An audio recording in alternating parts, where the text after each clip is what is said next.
ಮಕ್ಕಳ ಮಾನಸಿಕ ಆರೋಗ್ಯ. ಪ್ರತಿಯೊಂದು ಮಗುಗೂನು ಸಾಮಾಜಿಕ ಆತಂಕ ಅಂದ್ರೆ ಸೋಷಿಯಲ್ ಆಂಗ್ಸೈಟಿ ಇದ್ದೇ ಇರುತ್ತೆ. ಇದ್ರ ಬಗ್ಗೆ ನಾನು ಮಾತಾಡ್ತಾ ಇದ್ದೀನಿ. ಸೊ ದಯವಿಟ್ಟು ಈ ವಿಡಿಯೋನ ಪೂರ್ತಿ ನೋಡಿ. ಎಲ್ಲರಿಗೂ ನಮಸ್ಕಾರ. ನಾನು ಮೋನಿಕಾ ನಾರಾಯಣ ಸ್ವಾಮಿ, ಕೌನ್ಸಿಲಿಂಗ್ ಸೈಕಾಲಜಿಸ್ಟ್. ಸೊ ಮಕ್ಕಳಲ್ಲಿ ಆತಂಕ ಇರೋದು ಸಹಜ. ಅದನ್ನ ನೀವು ಪೇರೆಂಟ್ಸ್ ಆಗಿ ಅದನ್ನ ಅರ್ಥ ಮಾಡ್ಕೊಂಡು ಯಾವ ರೀತಿ ಆತಂಕ ನಿಮ್ಮ ಮಗುಗೆ ಬರುತ್ತೆ ಅಂತ ತಿಳ್ಕೊಂಡು ಅದರ ಪ್ರಕಾರ ಅವ್ರಿಗೆ ಹೇಳ್ಕೊಡ್ತಾ ಹೋಗ್ತಾ ಇದ್ರೆ, ನಾನು ಹೇಳುವಂತ ಟೆಕ್ನಿಕ್ ನ, ಆಗ ನಿಮ್ಮ ಮಕ್ಕಳಿಗೆ ಸೋಷಿಯಲ್ ಆಂಗ್ಸೈಟಿ ದಿನದಿಂದ ದಿನಕ್ಕೆ ಕಮ್ಮಿ ಆಗ್ತಾ ಬರುತ್ತೆ. ಕೆಲವೊಂದು ಮಕ್ಕಳಿಗೆ ಸೋಷಿಯಲ್ ಆಂಗ್ಸೈಟಿ ತುಂಬಾ ಆಳವಾಗಿರ್ಬೋದು, ಪ್ಯಾನಿಕ್ ಅಟ್ಯಾಕ್ಸ್ ತರ ಇರ್ಬೋದು, ಅಥವಾ ಫೋಬಿಯಾಸ್ ಕೂಡ ಆಗಿರ್ಬೋದು. ಸೋಷಿಯಲ್ ಆಂಗ್ಸೈಟಿ ಶುರುವಾಗೋದೇ ಮಕ್ಕಳಲ್ಲಿ.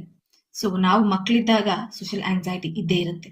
ಅದಕ್ಕೆ ಎಕ್ಸ್ಪೋಜರ್ ಸಿಕ್ಕಿದಾಗ ಅಥವಾ ಎಕ್ಸ್ಪೀರಿಯನ್ಸ್ ಮಾಡಿದಾಗ ಸ್ಟೆಪ್ ಬೈ ಸ್ಟೆಪ್ ಅಥವಾ ಡೇ ಬೈ ಡೇ, ಆಗ ಮಾತ್ರ ನಮ್ಗೆ ಸೋಷಿಯಲ್ ಆಂಗ್ಸೈಟಿ ಕಮ್ಮಿ ಆಗೋದಕ್ಕೆ ಸಾಧ್ಯ. ದಯವಿಟ್ಟು ಪೇರೆಂಟ್ಸ್ ಈ ತಪ್ಪನ್ನ ಮಾಡೋದಕ್ಕೆ ಹೋಗ್ಬೇಡಿ. ನಿಮ್ಗೆಲ್ಲ ಸೋಷಿಯಲ್ ಆಂಗ್ಸೈಟಿ ಹೋಗಿದ್ದೆ ದೊಡ್ಡವರಾದ್ಮೇಲೆ, ಆದ್ರೆ ನಿಮ್ಮ ಮಕ್ಕಳಿಗೆ ಅದೇ ರೀತಿ ಆಗೋದಕ್ಕೆ ಬಿಡಬೇಡಿ. ಸೊ ನೀವು ಎಕ್ಸ್ಪೀರಿಯನ್ಸ್ ಮಾಡಿರ್ತೀರಾ, ನಿಮ್ಮ ಎಕ್ಸ್ಪೀರಿಯನ್ಸ್ ಮೂಲಕನೂ ನಿಮ್ಮ ಮಕ್ಕಳಿಗೆ ಹೇಳ್ಕೊಡ್ಬೋದು. ಅಂಡ್ ಆಲ್ಸೋ ನಾನು ಹೇಳ್ಕೊಡುವಂತ ಟೆಕ್ನಿಕ್ಸ್ ನ ನೀವು ಫಾಲೋ ಮಾಡಿದ್ರೆ ನಿಮ್ಮ ಮಗುಗೆ ಸೋಷಿಯಲ್ ಆಂಗ್ಸೈಟಿ ಕಮ್ಮಿ ಆಗಿ ಸೋಷಿಯಲಿ ಬೆರೆಯುತ್ತೆ ಎಲ್ಲಾರ ಜೊತೆನು. ಸೋಷಿಯಲ್ ಆಂಗ್ಸೈಟಿ ಅಂದ್ರೇನೆ ಭಯ ಅಲ್ವಾ? ಸೊ ಮಕ್ಕಳನ್ನ ಹೊಸ ಎನ್ವಿರಾನ್ಮೆಂಟ್ ಗೆ ಬಿಟ್ಟಾಗ ಅಥವಾ ಸ್ಕೂಲ್ಗೆ ಬಿಟ್ಟಾಗ ಮಕ್ಕಳು ಹೋಗಿದ ತಕ್ಷಣ ಎಲ್ಲಾರ ಹತ್ರನೂ ಬೆರೆಯೋದಿಲ್ಲ. ಮಗು ಸೈಲೆಂಟ್ ಆಗಿ ಇದ್ದು ಅಬ್ಸರ್ವ್ ಮಾಡಿ ಯಾರು ನಮ್ ಜೊತೆ ಮಾತಾಡ್ತಾರೆ, ಯಾರು ನಮ್ಗೆ ಸೂಟ್ ಆಗ್ತಾರೆ ಅಂತ ತಿಳ್ಕೊಂಡು ಆಮೇಲೆ ಮಾತಾಡಕ್ ಸ್ಟಾರ್ಟ್ ಮಾಡುತ್ತೆ. ಅಂಡ್ ಆಲ್ಸೋ ಕೆಲವೊಂದು ಮಕ್ಕಳಿಗೆ ಪ್ಯಾನಿಕ್ ಆಗುತ್ತೆ ಅಥವಾ ಅಳ್ತಾರೆ. ಅಂಡ್ ಆಲ್ಸೋ ಸ್ಕೂಲಲ್ಲಿ ಸ್ವಲ್ಪ ಕಂಫರ್ಟ್ ಸಿಕ್ಕದ ಮೇಲೂ ಮಕ್ಕಳು ಮಾತಾಡೋದಕ್ ಆಗೋದಿಲ್ಲ. ಯಾಕಂದ್ರೆ ಏನ್ ಅನ್ಕೊಂಡ್ಬಿಡ್ತಾರೋ ನಾನ್ ಮಾತಾಡಿದ್ರೆ, ಅಥವಾ ನಾನ್ ಕರೆಕ್ಟ್ ಆಗಿ ಮಾತಾಡ್ತೀನ, ಫಿಯರ್ ಆಫ್ ಕ್ರಿಟಿಸಿಸಮ್ಸ್ ಇರುತ್ತೆ, ಎಂಬ್ಯಾರಸಿಂಗ್ ಆಗ್ಬೋದು ಅಂತ ತಿಳ್ಕೊಂಡು ಮಗು ಮಾತಾಡೋದಕ್ಕೆ ಹೋಗೋದಿಲ್ಲ. ಅಥವಾ ಮಗುನೇ ಕಂಪೇರ್ ಮಾಡ್ಕೊಳುತ್ತೆ, ಅವ್ರು ನನ್ಗಿಂತ ಬೆಟರ್ ಆಗಿದ್ದಾರೆ, ಅವ್ರ ಹತ್ರ ನನ್ಗಿಂತ ಬೆಟರ್ ಆಗಿರೋದು ಏನೋ ಇದೆ, ಅಥವಾ ಅವ್ರಿಗೆ ಈ ಕ್ವಾಲಿಟೀಸ್ ಇದೆ, ನನ್ನ ಹತ್ರ ಆ ಕ್ವಾಲಿಟೀಸ್ ಇಲ್ಲ ಅಂತ ತುಂಬಾ ಮಕ್ಕಳು ಕಂಪ್ಯಾರಿಸನ್ ಮಾಡ್ಕೊಂಡು ಸೈಲೆಂಟ್ ಆಗ್ತಾರೆ. ಸೋಷಿಯಲ್ ಆಂಗ್ಸೈಟಿಯಲ್ಲಿ ಮಕ್ಕಳ ಬಿಹೇವಿಯರ್ಸ್ ಹೇಗಿರುತ್ತೆ ಅಂದ್ರೆ, ಅವರು ತುಂಬಾ ಸೈಲೆಂಟ್ ಆಗಿರೋದಕ್ಕೆ ಇಷ್ಟಪಡ್ತಾರೆ. ಎಲ್ಲಾ ಟಾಸ್ಕ್ಸ್ ಅವಾಯ್ಡ್ ಮಾಡೋದಕ್ಕೆ ನೋಡ್ತಾರೆ. ಟೀಚರ್ ಏನೇ ಕೇಳಿದ್ರು ಟೀಚರ್ಗೆ ಐ ಕಾಂಟ್ಯಾಕ್ಟ್ ಕೊಡೋದಿಲ್ಲ, ಅಥವಾ ಅವ್ರಿಗೂ ಸಪರೇಟ್ ಆಗಿ ಐಸೋಲೇಟ್ ಆಗಿರೋದಕ್ಕೆ ಇಷ್ಟಪಡ್ತಾರೆ. ಟೀಚರ್ ಏನ್ ಕೇಳಿದ್ರು ಅವರು ಸಾಫ್ಟ್ ಆಗಿ ಮಾತಾಡ್ತಾರೆ, ಅಥವಾ ಏನು ಮಾತಾಡೋದಿಲ್ಲ. ಕೆಲವೊಂದು ಮಕ್ಕಳು ಅಳಬಹುದು ಕೂಡ. ಈ ತರ ಬಿಹೇವಿಯರ್ಸ್ ನಾವು ಮಕ್ಕಳಲ್ಲಿ ನೋಡ್ತಾನೆ ಇರ್ತೀವಿ. ಇದು ಕಾಮನ್. ಬಟ್ ಪೇರೆಂಟ್ಸ್ ಆಗಿ ನೀವು, ಟೀಚರ್ಸ್ ಆಗಿ ನಿಮ್ಮ ಮಕ್ಕಳಿಗೆ ಕಂಫರ್ಟ್ ಫೀಲ್ ಮಾಡಿಸಿ, ಅವ್ರು ಏನೇ ತಪ್ಪು ಮಾಡಿದ್ರು ಅರ್ಥ ಮಾಡಿಸಿ, ಅವ್ರು ಹೇಳೋದನ್ನೆಲ್ಲ ಕೇಳಿಸ್ಕೊಂಡು ಅನಲೈಸ್ ಮಾಡಿ ಅವ್ರಿಗೆ ಯಾವ ರೀತಿ ಇರ್ಬೇಕು ಅನ್ನೋದನ್ನ ಪ್ರಾಕ್ಟೀಸ್ ಮಾಡಿಸಿದ್ರೆ ನಿಜವಾಗ್ಲೂ ಮಕ್ಕಳಲ್ಲಿ ಕಾನ್ಫಿಡೆನ್ಸ್ ಬೂಸ್ಟ್ ಆಗುತ್ತೆ. ಇದೆಲ್ಲ ನಾರ್ಮಲ್ ಅಲ್ಲ, ಇದೆಲ್ಲ ಒಂದು ಮ್ಯಾಜಿಕ್ ವರ್ಲ್ಡ್ ಅಥವಾ ಬೇರೆ ವರ್ಲ್ಡ್ ಅಂತಾನೆ ತಿಳ್ಕೊಂಡ್ಬಿಡ್ತಾರೆ. ನೀವು ಇಲ್ಲ, ಇದೇ ಕಾಮನ್, ಇದೇ ನಾರ್ಮಲ್ ವರ್ಲ್ಡ್, ಇದೇ ತರ ಎಲ್ಲಾರು ಕಲಿತಾರೆ, ನಾನು ಇದೇ ರೀತಿ ಇದ್ದೆ, ಈ ತರ ನಾನು ಕಲಿತೆ ಅಂತ ಮಕ್ಕಳಿಗೆ ಹೇಳ್ತಾ ಬರ್ತಾ ಇದ್ರೆ, ಪ್ರಾಕ್ಟೀಸ್ ಮಾಡಿಸ್ತಾ ಇದ್ರೆ ಅವ್ರಿಗೆ ಭಯ ಅನ್ನೋದು ಕಮ್ಮಿ ಆಗಿ ಕಾನ್ಫಿಡೆನ್ಸ್ ಇನ್ಕ್ರೀಸ್ ಆಗುತ್ತೆ. ನೀವ್ ಇದನ್ನ ಅಬ್ಸರ್ವ್ ಮಾಡಿರ್ಬೋದು. ನಿಮ್ಮ ಮಗು ಯಾವಾಗ್ಲೂ ಹೊಟ್ಟೆ ನೋವು ಅಂತ ಹೇಳ್ತಾ ಇರುತ್ತೆ. ಹೊಟ್ಟೆ ನೋವು ಶುರುವಾಗೋದೇ ಸೋಲಾರ್ ಪ್ಲೆಕ್ಸಸ್ ಅಲ್ಲಿ. ಸೊ ಭಯ ಹೊಟ್ಟೆ ನೋವನ್ನ ಬರೋ ತರ ಮಾಡುತ್ತೆ. ಇದು ನಿಜಾನ ಅಂದ್ರೆ ಹೌದು, ಇದು ನಿಜ. ನಿಮ್ಗೆ ಏನಾದ್ರೂ ಭಯ ಆದಾಗ ನೀವು ವಾಶ್ರೂಮ್ ಹೋಗಿರ್ತೀರಾ, ಅಥವಾ ನಿಮ್ಗೆ ಲೂಸ್ ಮೋಷನ್ ಆಗಿರುತ್ತೆ. ಇದನ್ನ ನೀವು ಅಬ್ಸರ್ವ್ ಮಾಡಿದ್ರೆ ಸೊ ನಿಮ್ಮ ಮಕ್ಕಳಿಗೂ ಇದೇ ರೀತಿ ಆಗ್ತಾ ಇರುತ್ತೆ. ನೀವೇ ಇಷ್ಟು ದೊಡ್ಡವರಾಗಿ ನಿಮ್ಗೆ ಭಯ ಆದಾಗ ಲೂಸ್ ಮೋಷನ್ ಬರುತ್ತೆ ಅಥವಾ ಹೊಟ್ಟೆ ನೋವುತ್ತೆ ಅಂದ್ರೆ ನಿಮ್ಮ ಮಕ್ಕಳ ಪರಿಸ್ಥಿತಿನ ಅರ್ಥ ಮಾಡ್ಕೊಳ್ಳಿ.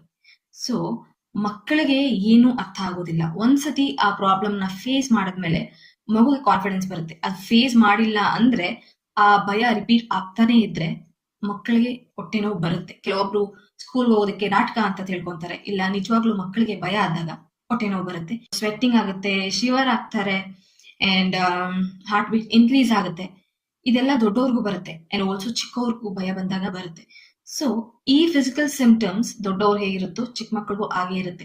ಆದ್ರೆ ನಿಮ್ಗೆ ಗೊತ್ತು ಯಾಕೆ ಭಯ ಆಗ್ತಿರದೆ, ಏನಕ್ಕೆ ಭಯ ಆಗುತ್ತೆ ಅಂತ. ಆದ್ರೆ ಮಕ್ಕಳಿಗೆ ರೀಸನ್ಸ್ ಗೊತ್ತಿರಲ್ಲ. ಸೊ ಇನ್ನೂ ಜಾಸ್ತಿ ಭಯ ಆಗುತ್ತೆ. ನೀವ್ ಎಕ್ಸ್ಪ್ಲೇನ್ ಮಾಡಿದಾಗ, ಧೈರ್ಯ ತುಂಬಿದಾಗ ಮಕ್ಕಳಿಗೆ ನಿಜವಾಗ್ಲೂ ಭಯ ಹೋಗುತ್ತೆ.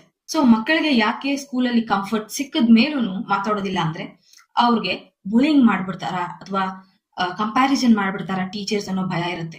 ಅಂಡ್ ಆಲ್ಸೋ ಬುಲಿಂಗ್ ಮಾಡಿದಾಗ ಮಕ್ಕಳಿಗೆ ತಡ್ಕೊಳೋ ಶಕ್ತಿ ಇರೋದಿಲ್ಲ, ಅದ್ರ ಮೇಲೇನೆ ಕಾನ್ಸಂಟ್ರೇಟ್ ಮಾಡ್ತಾ ಇರ್ತಾರೆ. ಅದೇ ಅವ್ರಿಗೆ ಒಂದು ದೊಡ್ಡ ವೀಕ್ನೆಸ್ ತರ ಕಾಣಿಸುತ್ತೆ ಅಥವಾ ಬೆಟ್ಟದ ತರ ಕಾಣಿಸುತ್ತೆ. ಅದನ್ನೇ ಸ್ಟ್ರಾಂಗ್ ಆಗಿ ಬಿಲೀವ್ ಮಾಡ್ತಾರೆ. ಇಲ್ಲಿ ನೀವ್ ಅದನ್ನ ಬ್ರೇಕ್ ಮಾಡ್ಬೇಕಾಗತ್ತೆ, ಅವ್ರಿಗೆ ಎಕ್ಸ್ಪ್ಲೇನ್ ಮಾಡ್ಬೇಕಾಗತ್ತೆ. ಅಂಡ್ ಆಲ್ಸೋ ನಿಮ್ಮ ಮಗು ಯಾರಿಗಾದ್ರೂ ಬುಲಿ ಮಾಡ್ತಾ ಇದ್ರೆ ಅದನ್ನು ನೀವು ಸ್ಟಾಪ್ ಮಾಡ್ಬೇಕಾಗತ್ತೆ. ನೀವ್ ಅನ್ಕೊಬಹುದು ನಮ್ಮ ಮಗು ಒಳ್ಳೆಯವರು, ಯಾರಿಗೂ ಬುಲಿ ಮಾಡೋದಿಲ್ಲ ಅಂತ. ಆದ್ರೆ ಬುಲಿ ಮಾಡ್ಬೋದು. ಆ ಬುಲಿ ಮಾಡ್ತಾ ಮಾಡ್ತಾ ಏನಾಗುತ್ತೆ, ಆ ಬೇರೆ ಒಬ್ಬರ ವೀಕ್ನೆಸ್ ನಿಮ್ಮ ಮಗು ವೀಕ್ನೆಸ್ ಕೂಡ ಆಗ್ಬೋದು. ಸೊ ಮಗುಗೆ ಯಾರಾದ್ರೂ ಬುಲಿ ಮಾಡ್ತಾ ಇದ್ರೆ ಅದನ್ನ ಕೇಳಿ, ಯಾರಾದ್ರೂ ನಿನ್ನ ಅಂಗಿಸ್ತಿದಾರ, ಏನಾದ್ರು ಹೇಳ್ತಿದಾರಾ, ಏನ್ ಪ್ರಾಬ್ಲಮ್ಮು ಅಂತ ಕೇಳಿದಾಗ ಮಗು ಏನಾದ್ರು ಹೇಳಿದ್ರೆ ನೀವು ಅರ್ಥ ಮಾಡ್ಕೊಂಡು ಅದನ್ನ ಸರಿ ಮಾಡೋದಕ್ಕೆ ನೋಡಿ. And also comparisons. ಪೇರೆಂಟ್ಸೇ ಫ್ಯಾಮಿಲಿ ಮೆಂಬರ್ಸ್ ಕಂಪ್ಯಾರಿಸನ್ಸ್ ಮಾಡ್ತಾರೆ. ಅವ್ರು ನಿನ್ಗಿಂತ ಚೆನ್ನಾಗಿ ಓದ್ತಾರೆ, ಅವ್ರು ನಿನ್ಗಿಂತ ಫಸ್ಟ್ ರ್ಯಾಂಕ್ ಬಂದಿದ್ದಾರೆ, ನಿನ್ ಮಾರ್ಕ್ಸ್ ನೋಡು, ಅವ್ರ ಮಾರ್ಕ್ಸ್ ನೋಡು, ನಿನ್ಗಿಂತ ಟ್ಯಾಲೆಂಟ್ ಆಗಿದ್ದಾರೆ ಅಂತ ಕಂಪ್ಯಾರಿಸನ್ ಮಾಡ್ತೀರಾ. ಸೊ ನೀವು ಕಂಪ್ಯಾರಿಸನ್ ಮಾಡಬೇಡಿ. ನಿಮ್ಮ ಮಗುಗೆ ಏನಾದ್ರೂ ಒಂದು ಟ್ಯಾಲೆಂಟ್ಸ್ ಇರುತ್ತೆ, ಆ ಟ್ಯಾಲೆಂಟ್ಸ್ ಮೇಲೆ ಫೋಕಸ್ ಮಾಡಿ ಅದನ್ನ ಇಂಪ್ರೂವ್ ಮಾಡೋದಕ್ಕೆ ನೋಡಿ. ಸೊ ಕಂಪ್ಯಾರಿಸನ್ ಅಂತೂ ದಯವಿಟ್ಟು ಮಾಡೋದಕ್ಕೆ ಹೋಗ್ಬೇಡಿ. ಅಂಡ್ ಇನ್ನೊಂದು ಎಂಬ್ಯಾರಸಿಂಗ್ ಆಗ್ತಾ ಇರುತ್ತೆ ನಿಮ್ಮ ಮಗುಗೆ ಏನಾದ್ರೂ ಹೊಸದ್ ಮಾಡಕ್ ಹೋದ್ರೆ ಅಥವಾ ಸ್ಟೇಜ್ ಮೇಲೆ ಹೋಗಿ ಮಾತಾಡೋದಕ್ಕೆ ಹೋದ್ರೆ ಭಯ ಆಗ್ಬೋದು, ಶಿವರ್ ಆಗ್ಬೋದು, ಅಯ್ಯೋ ಏನ್ ಅನ್ಕೊಂಡ್ಬಿಡ್ತಾರೋ ಅನ್ನೋ ಫೀಲಿಂಗ್ ಇರ್ಬೋದು, ಅಥವಾ ನನ್ನ ಕೈಯಲ್ಲಿ ಮಾಡೋದಕ್ಕೆ ಆಗೋದಿಲ್ಲ ಅನ್ನೋ low confidence, low self esteem ಇರ್ಬೋದು. ಸೊ ಆಗ ನೀವ್ ಹೇಳ್ಬೇಕು ನಿಮ್ಮ ಮಗುಗೆ, ಸ್ಟಾರ್ಟಿಂಗ್ ಅಲ್ಲಿ ಇದೇ ರೀತಿ ಆಗುತ್ತೆ, ಎಲ್ಲಾರ್ಗೂ ಇದೇ ರೀತಿ ಆಗುತ್ತೆ, ಎಲ್ಲಾರು ಅದೇ ಎಬಿಲಿಟೀಸ್ ಇಂದ ಬಂದಿರೋದಿಲ್ಲ, ಅದೇ ಸ್ಕಿಲ್ಸ್ ನ ಹೊತ್ಕೊಂಡ್ ಬಂದಿರೋದಿಲ್ಲ. ಸೊ ಈ ಎಂಬ್ಯಾರಸಿಂಗ್ ನ ಫೇಸ್ ಮಾಡಿದಾಗ ಮಾತ್ರ ನೆಕ್ಸ್ಟ್ ಸ್ಟೆಪ್ ಗೆ ಹೋಗಕ್ ಆಗೋದು ಅಂತ ನೀವು ನಿಮ್ಮ ಮಗುಗೆ ತಿಳಿಸಿ ಹೇಳ್ತಾ ಸ್ಟೆಪ್ ಬೈ ಸ್ಟೆಪ್ ಸಪೋರ್ಟ್ ಮಾಡ್ತಾ ಹೋಗ್ತಾ ಇದ್ರೆ ಆ ಎಂಬ್ಯಾರಸಿಂಗ್ ಅನ್ನೋದನ್ನು ನಿಮ್ಮ ಮಗು ತಲೆಯಲ್ಲಿ ಇರೋದಿಲ್ಲ. ಅಂಡ್ ಕ್ರಿಟಿಸಿಸಮ್ಸ್ ತುಂಬಾ ಬರುತ್ತೆ ಮಕ್ಕಳಿಗೆ. ದೊಡ್ಡವ್ರಿಗೆ ಕ್ರಿಟಿಸೈಸ್ ಮಾಡ್ತಾರೆ ಅಂತ ಏನಿಲ್ಲ, ಚಿಕ್ಕ ಮಕ್ಕಳು ಕ್ರಿಟಿಸೈಸ್ ಮಾಡ್ತಾರೆ. ಫ್ರೆಂಡ್ಸ್ ಮಾಡ್ಬೋದು, ಟೀಚರ್ಸ್ ಮಾಡ್ಬೋದು, ಅಥವಾ ಸುತ್ತಮುತ್ತ ಇರೋ ರಿಲೇಟಿವ್ಸ್ ಮಾಡ್ಬೋದು, ಅಥವಾ ನಿಮ್ಮ ಫ್ಯಾಮಿಲಿ ಮೆಂಬರ್ಸ್ ಮಾಡ್ಬೋದು. ಸೊ ಕ್ರಿಟಿಸಿಸಮ್ಸ್ ಮಾಡ್ತಾ ಇರ್ತಾರೆ, ಅದು ನಿಮ್ಗೆ ಗೊತ್ತಾಗೋದಿಲ್ಲ ಇದು ಕ್ರಿಟಿಸಿಸಮ್ಸ್ ಅಂತ. ಸುಮ್ನೆ ಯಾರೋ ಬಂದು ಏನೋ ಹೇಳೋದ್ರು ಅಷ್ಟೇ ಅಂತ ನೀವು ತಿಳ್ಕೊತೀರಾ, ಬಟ್ ಮಗು ತಲೆಯಲ್ಲಿ ಅದು ತುಂಬಾ ದೊಡ್ಡ ಕ್ರಿಟಿಸಿಸಮ್ಸ್ ಆಗಿರುತ್ತೆ. ಸೊ ಯಾರಾದ್ರೂ ಕ್ರಿಟಿಸೈಸ್ ಮಾಡಿದಾಗ ಇದೇನಾದ್ರೂ ಒಂದು ಕೊರತೆ ಇದೆಯಾ ನಿಮ್ಮ ಮಗುವಲ್ಲಿ ಅಂತ ನೀವು ಅಬ್ಸರ್ವ್ ಮಾಡಿ, ಇದ್ರೆ ಅದನ್ನ ಇಂಪ್ರೂವ್ ಮಾಡಿ, ಇಲ್ಲ ಅಂದ್ರೆ ಅವ್ರಿಗೆ ಬಾಯಿ ಮುಚ್ಕೊಂಡಿರೋದಕ್ಕೆ ಹೇಳಿ. ಸೊ ಯಾರಾದ್ರೂ ನಿಮ್ಮ ಮಗುನ ಕ್ರಿಟಿಸೈಸ್ ಮಾಡ್ಬೇಕಾದ್ರೆ ಅಲ್ಲಿ ಅವ್ರನ್ನ ಸ್ಟಾಪ್ ಮಾಡಿ. ನಿಮ್ಗೆ ಏನಾದ್ರೂ ಪಾಯಿಂಟ್ಸ್ ಗೊತ್ತಾದ್ರೆ ನಿಮ್ಮ ಮಗುವಲ್ಲಿ ಏನಾದ್ರೂ ಕೊರತೆ ಇದೆ ಅಂದ್ರೆ ಅದನ್ನ ಇಂಪ್ರೂವ್ಮೆಂಟ್ ಮಾಡಿ. ಆದ್ರೆ ಯಾರೂ ನಿಮ್ಮ ಮಗುನ ನೋಡಿ ಕ್ರಿಟಿಸೈಸ್ ಮಾಡೋ ತರ ಇಟ್ಕೊಂಬೇಡಿ. ಯಾರಾದ್ರೂ ಮಾಡಿದ್ರೇನು ಅದನ್ನ ನಿಮ್ಮ ಹತ್ರ ಬಂದು ಶೇರ್ ಮಾಡ್ಕೊಳೋದಕ್ಕೆ ಹೇಳಿ, ಮಗು ಹತ್ರ ಹೋಗಿ ಡೈರೆಕ್ಟ್ ಆಗಿ ಹೇಳೋದಕ್ಕೆ ಹೋಗ್ಬೇಡಿ. ಅಥವಾ ಅವ್ರಿಗೂ ಹೇಳಿ ಯಾರೂ ಕ್ರಿಟಿಸೈಸ್ ಮಾಡಬಾರ್ದು ಅಂತ. ಯಾರಾದ್ರೂ ಮಾಡಿದ್ರೆ ಸರಿಯಾಗಿ ವಾರ್ನಿಂಗ್ ನ ಕೊಡ್ಲೇಬೇಕಾಗತ್ತೆ ನೀವು. ಸೊ ಇಷ್ಟೆಲ್ಲ ನಾನು ಮಾತಾಡಿದ್ದು ಸೋಷಿಯಲ್ ಆಂಗ್ಸೈಟಿ ಕಾಸಸ್ ಬಗ್ಗೆ. ಯಾವ ರೀತಿ ಆಂಗ್ಸೈಟಿ ಬರುತ್ತೆ ಮಕ್ಕಳಲ್ಲಿ, ಯಾವ ರೀತಿ ಎಲ್ಲ ಡಿಫ್ರೆನ್ಸಸ್ ಇರುತ್ತೆ, ಏನಕ್ಕೆ ಆಂಗ್ಸೈಟಿ ಬರುತ್ತೆ ಅನ್ನೋದ್ರ ಬಗ್ಗೆ ನಾನು ಮಾತಾಡಿದ್ದೀನಿ. ನೆಕ್ಸ್ಟ್ ವಿಡಿಯೋದಲ್ಲಿ ನಾನು ಹೇಗೆ ಮಕ್ಕಳಿಗೆ ಕಾನ್ಫಿಡೆನ್ಸ್ ನ ಬೂಸ್ಟ್ ಮಾಡಬೇಕು ಸ್ಟೆಪ್ ಬೈ ಸ್ಟೆಪ್, ಯಾವ ರೀತಿಯಲ್ಲಿ ನಮ್ಮ ಮಕ್ಕಳಿಗೆ ಹೇಳ್ಕೊಟ್ರೆ ಉಪಯೋಗ ಆಗುತ್ತೆ ಅನ್ನೋದ್ರ ಬಗ್ಗೆ ನಾನು ಮಾತಾಡ್ತೀನಿ.